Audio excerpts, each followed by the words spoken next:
2023નો આજે શેર બજારનો છેલ્લો દિવસ.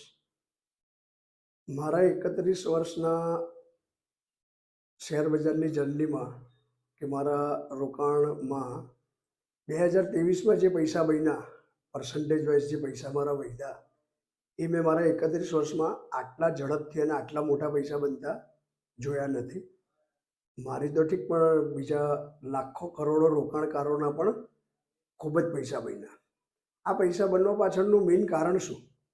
આ પૈસા બનવાનું મેઇન કારણ એ છે કે 2020ના કોરોના પછી હું અને મારા જેવા કરોડો રોકાણકારો સમજી ગયા કે ભાઈ શેર બજારમાં બેસવાના પૈસા છે. તમે મ્યુચ્યુઅલ ફંડ હોય કે શેર બજાર હોય, એમાં પૈસા રોકી અને શાંતિથી બેસી જાઓ. પૈસા એની જાતે જ બને છે.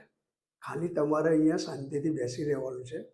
રશિયાનું યુદ્ધ ચાલે છે, ઇઝરાયલનું યુદ્ધ ચાલે છે, આ સ્ટેટમાં ઇલેક્શન જીતશે, હારશે, આ બધી વાતો રોજ જ ચાલ્યા કરવાની છે.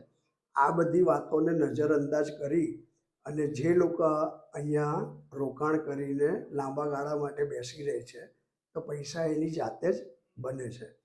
આવા જ મને આશા છે કે 2024માં પણ પૈસા બનશે.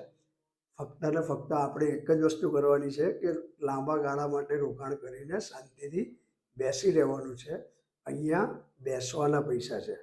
ફરી તમને સૌને એકવાર નવા વર્ષની ખૂબ ખૂબ શુભકામના.